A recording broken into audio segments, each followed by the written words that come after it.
Thalathatun tashtariku fiha ar-rijalu wan nisa.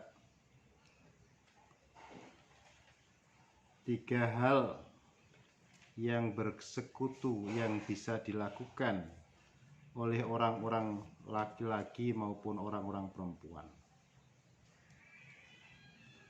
Wahia iltiqaul khitanaini, bertemunya dua khitan, dua alat kelamin, laki-laki maupun perempuan. Wa inzalul mani, keluarnya mani. Wal mautu, dan mati. Wa thalathatun takhtassu biha an-nisa, tiga khusus bagi perempuan saja. Wahia al-haidu, haid. Wan nifasu, dan nifas. Wal wiladatu, dan wiladah, melahirkan. Ada kewajiban mandi besar bagi seorang yang sudah mukallaf. Artinya orang yang sudah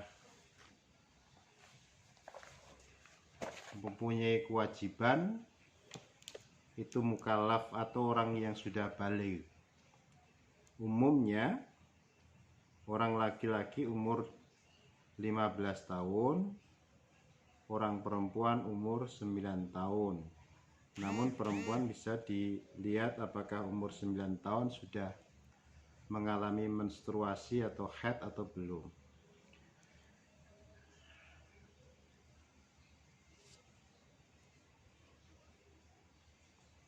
Orang laki-laki juga demikian, karena ada musim seks bebas misalkan. Belum umur 15 tahun dia sudah berpacaran sampai kebablasan. Kebablasan itu artinya hubungan laki-laki sama perempuan kemudian dia lakukan. Ini kasus yang seperti ini sudah mulai banyak beredar di mana-mana ya. Yang mewajibkan mandi baik laki-laki maupun perempuan ya, itu ada 3.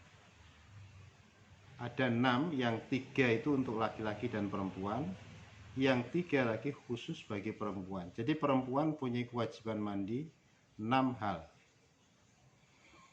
Ya. Yang pertama yang bisa dilakukan oleh orang laki-laki dan dilakukan oleh orang perempuan adalah iltiqaul khitanain, bertemunya dua alat kelamin.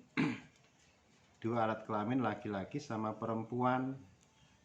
Laki-laki alat kelaminnya beda dengan perempuan ya.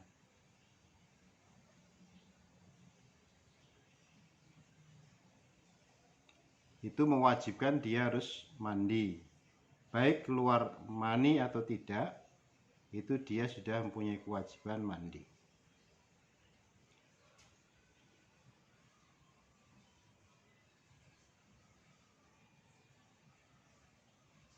Idza jalasa, hadis yang diriwayatkan oleh Imam Bukhari dan Muslim mengatakan, idza jalasa baina syu'abiha al-arba' thumma jahadaha faqad wajaba alaihi al-ghusl. Jadi kalau dia sudah berhubungan antara laki-laki sama perempuan, itu mempunyai kewajiban mandi, bertemunya antara alat kelamin laki-laki dan perempuan.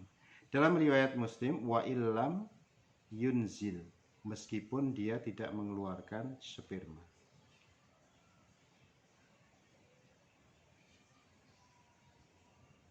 Ya. Ini dalil yang pertama. Yang kedua, inzalul mani, keluarnya sperma. Hadis yang diriwayatkan oleh Imam Bukhari dan Muslim juga mengatakan dari Ummu Salamah, ja'at Ummu Sulaim ila Rasulillah faqalat, ya Rasulullah, innallaha la yastahyi minal haqq, fahal alal mar'ati min ghuslin idza hiya ihtalamat. Faqala Rasulullah sallallahu alaihi wasallam, na'am idza ra'at al-ma'a. ay almaniya au ma yakhruju minal mar'ati halal jima. Ihtalamat ro'at fi naumiha annahu tujami. Jadi hadis yang diriwayatkan oleh Ummu Salamah.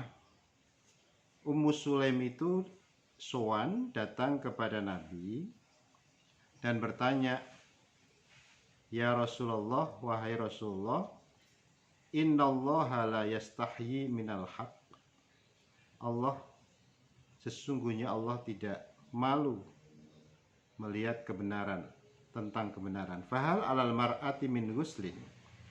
Adakah bagi seorang laki-laki, bagi seorang perempuan dikenakan mandi jika dia mimpi?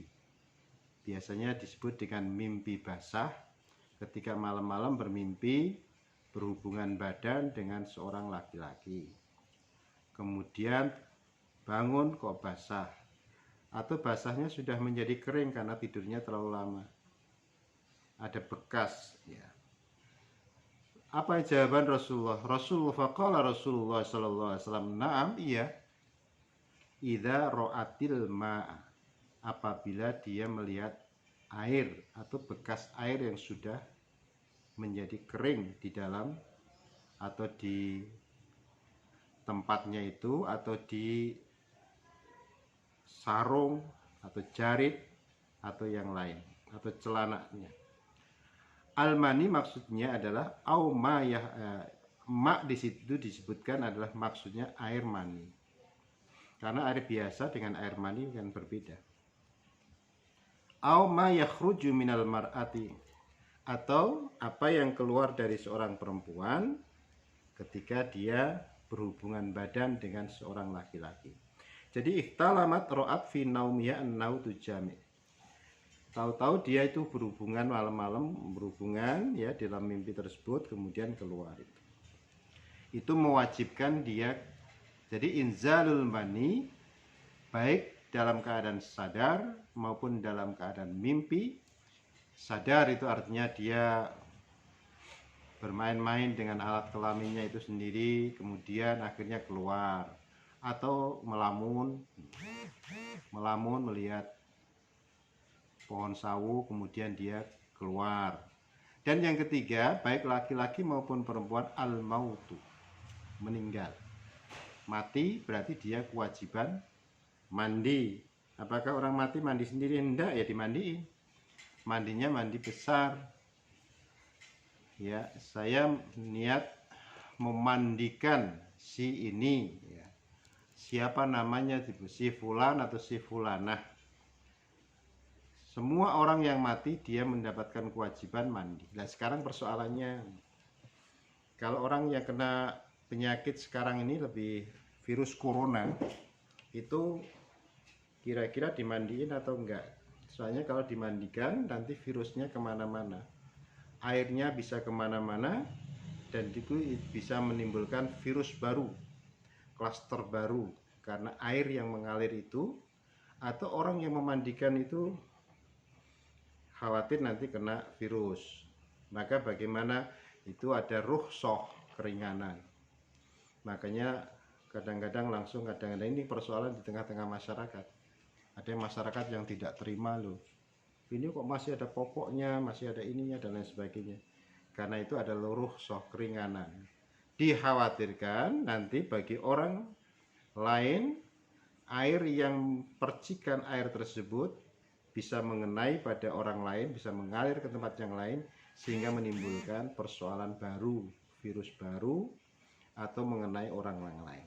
Wa thalathatun takhtassu biha an-nisa. 3 yang khusus bagi orang perempuan. Orang laki-laki tidak mengalami. 1 adalah al-haid. Orang laki-laki tidak mungkin haid. Karena orang laki-laki keluar darah itu bukan darah haid, tapi darahnya sakit mungkin ya. Nifas itu juga khusus bagi orang perempuan. Wal wiladatu, dan melahirkan, ini khusus bagi perempuan. Jadi itu yang, nah kalau kefarduannya mandi besar, faslun wa faraidul ghusli salah satu asya an-niyatu wa izalatun najasati in kanat ala badani. Kefarduan atau rukun dari mandi besar itu ada 3. Niat pada saat dia membasuh anggota tubuhnya itu niat. Nawaitul ghusla li raf'il hadasil akbar. Saya niat membasuh atau mandi besar untuk menghilangkan hadas besar. Semua mulai dari kepala, ya, kepala, niatnya itu. Yang kedua, badan yang ada najisnya harus dihilangkan dulu. Izaratun najasah. Jika adalah mani itu termasuk najis? Enggak. Mani itu suci lah. Kalau mani itu najis ya nanti jadi anaknya najis. Mani itu suci. Tempat yang ada najisnya atau yang ada catnya bekas itu harus dihilangkan dulu. Ya, itu supaya apa? Supaya bersih, supaya air itu bisa meresap ke dalam tubuh. Yang kedua, izalatun najasa, isolul ma ila jami'i sya'ri wal basyarati. Menuangkan air ke dalam seluruh badan ini.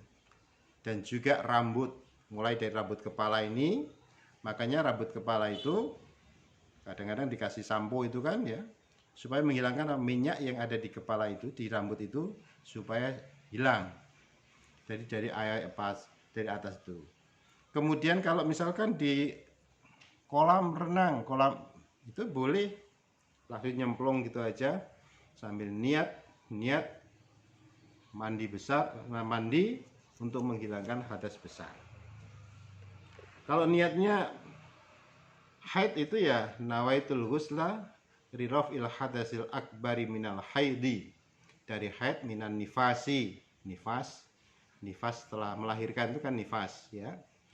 Bagi yang belum punya anak ya belum mengerti nifas. Kemudian setelah selesai itu kan masih mengeluarkan itu. Nah, setelah wiladah itu juga ada kewajiban melahirkan, kemudian dia kewajiban walaupun toh darahnya masih keluar, itu darah nifas. Itu dia mendapatkan kewajiban untuk mandi.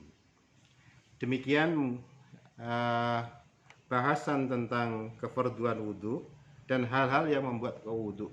Bahasan mengenai mandi besar dan hal-hal yang terkait dengan mandi besar maupun juga kefarduan mandi besar itu sendiri. Nanti ada beberapa pertanyaan yang saya sebutkan di dalam itu untuk pengayaan. Terima kasih. Assalamualaikum warahmatullahi wabarakatuh.